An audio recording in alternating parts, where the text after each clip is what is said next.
Hi everybody, I'm Susan Mulvihill. Welcome back to our vegetable garden in Spokane, Washington. Spokane is about 300 miles east of Seattle, and we are in a very hot, dry area, which certainly holds true today. Our hardiness zone ranges from 5B to 6A. Every month during the growing season, I like to do a tour of our vegetable garden because it's a great way to see how the different crops progress, hear about any problems that have come up, how I've dealt with them, and you'll also learn some tips along the way. We've got a lot to cover today, so let's get started. For those of you who are new to my garden, here's a quick overview. As you can see, we are crazy about gardening in raised beds. We've got 27 raised beds altogether, although 2 of them are devoted to growing raspberries. Now let's go bed by bed through the garden and you'll see how everything is doing. In the first bed, we're growing 4 different varieties of carrots: Dulciva, Narvik, Tendersweet, and Purple Sun. The roots are starting to develop really nicely, which I discovered when I harvested a few the other day. Let's see how one of the Dulciva carrots is doing. Oh, not too bad so far. So this will be a snack for later. My 2 best tips for successfully growing carrots are, first of all, to add bone meal to the soil before you plant the seeds. And then once the seedlings are about 3 inches tall, you want to thin them so that they are spaced 3 inches apart. That way they have plenty of room to develop the roots. This is one of 2 beds that we're growing corn in, and it's a succession crop. What that means is I had other crops growing in the bed, and in this case it was some cool season crops. And then when the majority of them were finished, we planted corn in this bed so we can get even more harvests. Fortunately, this variety will mature well before the end of our season and give us a nice harvest. Now, I did do a little bit of a blunder in this bed, and I'm willing to share it with you so you don't make the same mistake. Now, I mentioned that there's one crop that's still growing in this bed, and that is beets. That's down the middle of this row. And what happened was I had 4 different cool season crops. All but the beets were ready to be harvested. And so I thought, well, even though beets are susceptible to leaf miners, maybe I can just leave this row of beets in place, and the corn will disguise the fact that there are beets growing in the bed, and hopefully the adult leaf miners won't find them. Boy, was I wrong. So look at all of this. That is a sign of leaf miners. So the adult is a fly. It lays eggs on the leaves. The eggs hatch into maggots, and then they chew and just totally ruin the leaf. This is not something I will want to harvest and eat. And then after a couple of weeks, they drop down to the ground, they pupate, and then emerge as adult flies later and start the problem all over again. So I kept thinking, well, maybe the corn plants will disguise them and the insects won't see that they're there. But yeah, I was completely wrong on that. And I probably should never have planted beets in this bed where I knew that I'd be harvesting the other cool season crops early. So that's my blunder. Beets, spinach, and Swiss chard are all susceptible to leaf miners, and you always want to grow them underneath floating row cover or agricultural insect netting to keep that adult fly away from the plants. The other thing you might notice, it's a little hard to see, but some of the edges of the leaves have been eaten. That is not by leaf miners. That's not one of the things they do. This was actually from quail in our garden, and they love to nibble on freshly sprouted seeds and also on tender leaves like the beet leaves. Now you're probably wondering what in the heck is going on with this third bed. We are growing a succession crop of bush beans in this bed and one right across the aisle from it. And because we have quail in our garden, and because they just love nibbling on those tender leaves of young plants, I decided to create a visual barrier because they're primarily ground dwelling, and so they won't see that these seedlings are in here. So let's take a quick peek at how they're doing. And here's a few of them. You can see they are just coming up. The next two beds have hinged raised bed covers over them, and the material we're using on them is agricultural insect netting. In the bed in the foreground, I'm growing bower lettuce plus a few onions. And in the bed in the background, you can see there's Swiss chard and beets. So let's take a look at each of them. Now you are going to be really surprised at what you're going to see. In this bed, I'm growing bower lettuce, and I know it looks rather weird because it normally forms a nice mound. And that's how they've been growing for quite a while. Well, all of a sudden, with the temperatures heating up, they started going to seed. Now, if you've grown lettuce before, you know that when that happens, the leaves are bitter and they just don't taste good. And so I was all ready to pull these out, and then I realized, wait a minute, these are actually still tasty. So even though they look weird, we are still harvesting and eating this lettuce. That has got to be a record for us. So the variety is bower.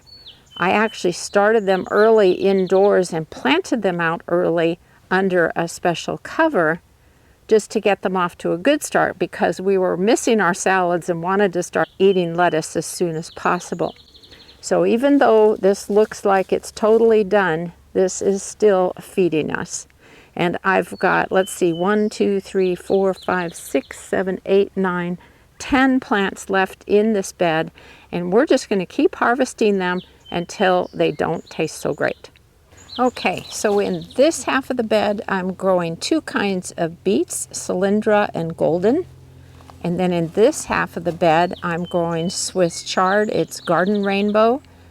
And the thing about the Swiss chard is that I need to harvest the leaves, obviously, and you harvest a leaf at a time from the plants rather than pulling the whole plant, because if you do that, then you're not going to get any more harvest from it, obviously. So that's an important thing to know. Also, the beet leaves are absolutely delicious, so I harvest some of them off of each plant as well. Now you'll notice it's under a cover. Again, I'm trying to protect the plants from leaf miners. And with the lettuce, the reason I had the cover on is because it's a very quick and easy way to access the bed to harvest the leaves of plants. But I'm also keeping the quail away from the leaves. Again, everything is doing well, and I definitely need to harvest some leaves today. Now this bed has another succession crop in it, and that is summer squash or zucchini. And I've got these covers over the seedlings just to protect them a little bit longer from those pesky quail. But the game plan is that we will donate the harvest from this bed and also from the two beds that have bush beans growing in them to our local food bank. It's always so important to remember to share your harvest. So what in the world is going on with this bed? Well, you can see that it's got shade cloth over it, and that's because our temperatures have been so hot. But it also has agricultural insect netting, so it must be something that needs insect protection. Well, that is absolutely right. This is our cauliflower bed, and this is the first time I've grown it in many, many years, and I'm anxious to see how it's doing. So let me take the cover off, and we'll take a look together. Okay, let's focus on this plant since it's the easiest to see. But you can see the leaves are looking nice, and there's actually a purple leaf in here. And this is a variety that has a purple head to it. So maybe that's a good sign that it's getting ready to form a head. But I have to say, if the plants don't do well, first of all, I will be very disappointed, but second of all, this is not the best bed for growing things in, and I hadn't intended to plant anything here until someone encouraged me to try some cauliflower. So hopefully they'll be okay, but you can see the leaves look great. There is no evidence of insects because of the agricultural insect netting. So stay tuned on that one. Okay, let's start going through the second row of beds. And we've got two things going on in here. First of all, this is another succession crop of corn. It's a little farther ahead of the other one, and it's starting to tassel, and it's looking great. Then Bill has some pots here that are connected to the drip line, and they are all peppers, mostly hot peppers. And they're growing well. I can see some down below. In this next bed, I'm growing some Blue Beach paste tomatoes. Those are the types that you use for making sauces and salsas. And I'm growing the plants on either side of a cattle panel that is supported by a stake at each end, and that gives them great support for growing up. Here's what the tomatoes look like. At the end of the other side of this bed, I have a Chef's Choice orange slicing tomato growing, and you can see it's doing really well so far. In my humble opinion, Chef's Choice is the best slicing tomato there is. The next bed is where I'm growing that succession crop of bush beans. The seeds are just germinating, and again, I've got something around the perimeter to hide the fact that there are tasty seedlings in here because the quail would be on them in a heartbeat. There are a few things going on in this bed. Bill is growing some sweet peppers, so those are in the middle, and then there's onions along the two long sides, and we've also got some parsley growing here. I'm pretty excited about the next bed. This is where I'm growing summer squash, and I'm growing Cocozelle zucchinis and Zephyr summer squash. The Zephyr is new to me, but I've grown the Cocozelles for years, and they are so productive and tasty. So let me show you what's in here. So here's one. You can see the flower is open. It's wanting to be pollinated. This one is growing. And then you might notice that there's one that's looking a little shrivelly and kind of yellow on the end. That tells me that one did not get pollinated by bees. So it's either going to fall off or I will help it off of the plant. Here's what a Zephyr summer squash looks like. You can see it's yellow and then has a green end. They're really pretty. And I did harvest a larger one earlier this week along with a couple of Cocozelles for a recipe. And because it was all grated together, I couldn't tell any difference. But I'm looking forward to eating some of this individually so I can see if there's a different flavor from the Cocozelle. Next up is another tomato bed, and in this one, Bill is growing Pandorino grape tomatoes. He's tried a lot of different varieties over the years, and Pandorino is definitely his favorite. And once again, it's growing along a cattle panel with a couple of stakes, and then every so often we use some twine to tie it up to make sure nothing breaks or has any problems. Now, chances are you might have noticed these plants at the base of the Pandorino tomatoes, and these are a type of ground cherry. They're known as a Cape gooseberry. We've never grown them before, but we thought it'd be fun to try them. They're supposed to have much larger fruits than your typical ground cherry. So that's what's growing along this side of the bed. Now this bed is where I'm growing some Torch Tithonia or Mexican sunflower plants that I started from seed earlier this year. And they're just starting to bloom. They're going to be huge, and pollinators love them. So the thing about this bed and the bed that our cauliflower is in is that the two beds are at the northern end of our garden. And because of that, they get a little bit less sunlight, and I think that's why these guys and the cauliflower are getting off to a slow start. Now we're in the third row of beds, and as you can see, Bill has some more pots where he's growing different types of peppers. This is a great way to expand your garden without having to create a new bed, and all of the pots are connected to a drip line, so everything gets watered automatically, which is great. Our whole garden is watered through drip irrigation. In the bed right next to the pots of peppers are a couple of big duck yellow marigolds. These are amazing. And then you can see some small lettuce leaf basil plants. But what you'll be most interested in is the main event for this bed and the one next to it. So this is the main event in our garden, at least I think so. This is our famous pole bean arbor. And the reason I say famous is because quite a few years ago, I shot a video on how to grow pole beans. And in it, I included this arbor that we made from 4 individual trellises. Would you believe just under 1 million people have watched it? I mean, I was just astounded by that. So I'm growing 2 types of pole beans. Vortex is the one I've grown for years, and that's mainly what's on here. And then I'm also trying a new to me golden pole bean. From this angle, you can see that the plants have gone up and over the arbor. And let me show you what the beans look like so far. Here's what the Vortex beans look like, and look how long they are already. And here's one of the golden beans. Those are looking great. Let's check on how the Bellstar broccoli plants are doing.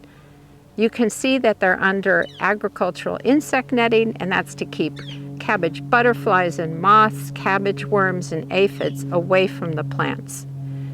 Now let's take a look underneath. Now, perhaps you saw my recent video on how and when to harvest broccoli. If you missed it, you definitely want to check it out on my YouTube channel. Now, in that video, I harvested all of the huge primary heads of broccoli. And at that time, I mentioned that this is not when you want to yank your plants up out of the soil, because they are not even remotely finished producing for you. What they do is they start producing secondary heads, also known as side shoots. And this plant is a perfect example. See that right there? And it will not be this tiny little thing when I harvest it. It will probably be about this big, which is awesome. So you can see that this is where the primary head of broccoli was. I cut that off with a knife, and now I've got some new growth coming up, and there should be new shoots coming here, here, here, here, and so on. So it is the plant that keeps on giving. Now, before we move on to the next bed, I just wanted to point out that in addition to the cauliflower bed, I also have some shade cloth on the broccoli bed. I have found that that helps it get through the really hot days, but I don't put it all the way down to the ground because I like to allow for some air circulation near the bottom. This is the other arbor in our bed, and we made it with 2 cattle panels side by side, and then pounded in rebar stakes on the outside because we don't want them to go kablooey. So what I'm growing in here is cucumbers, which love to go up the support, and also winter squash. Now, winter squash needs a little bit of coaxing to climb a bit, but they eventually get the idea and will go up and over the arbor. So let me show you the plants. At the front end of both sides of the arbor, I'm growing lunchbox cucumbers, and they are growing really great. Sometimes their tendrils are good about attaching to the upright support, and sometimes I've had to use a little bit of twine. But this is a very productive variety, and the plants are looking great. I've got 3 plants here and 3 on the other side of the arbor. And here's a baby cucumber, not quite ready for picking. The winter squash that we're growing on the right-hand side of the arbor are autumn frost, and they are so delicious. I heartily recommend them.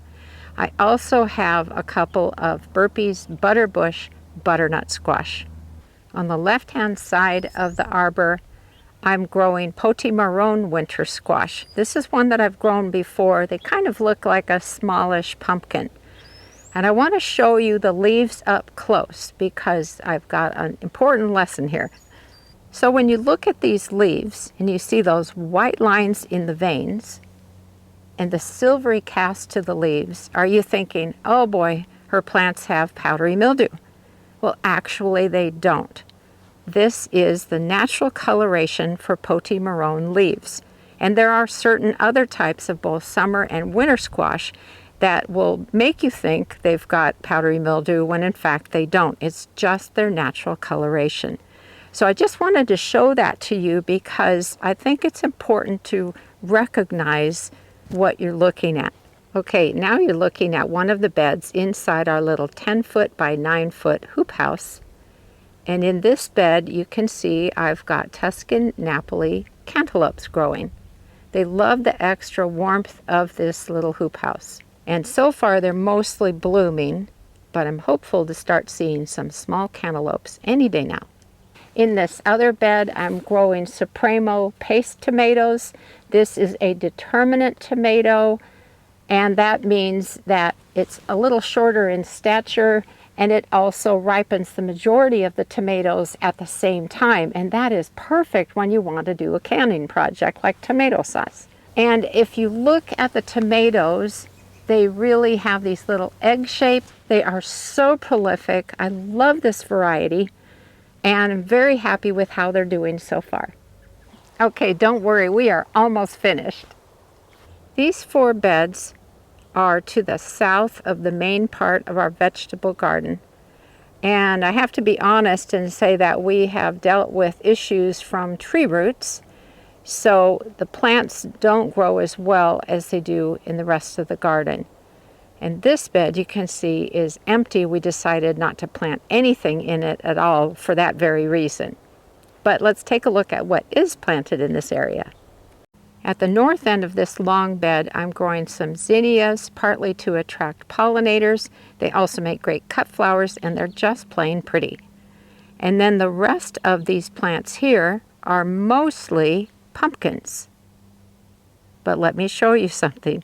This plant was a leftover potimarron winter squash, and look at the lines in the leaves. Yep, it is just how they look, not powdery mildew. Although it does look like it could use a bit of fertilizer, so I'll need to take care of that when it's not quite so hot. In the rest of the bed, I'm growing sunflowers, and there is a bit of quail munching on some of the leaves, which explains why I have 2 of the smallest plants underneath cloches, just to let them grow a little bit more. And then the quail won't bother them so much. And what's on the back side is 2 torch tithonias, or Mexican sunflowers, and they're actually doing quite well. If you're curious about the toy snakes in the bed, again, that's to try to keep the quail away. Not always successfully. In the next 2 beds, we're growing onions and shallots. You can see that they're doing quite well, especially the bed in the foreground, and we're very pleased with them. Now, last but certainly not least, I wanted to show you how my 2 greenstock vertical planters are doing.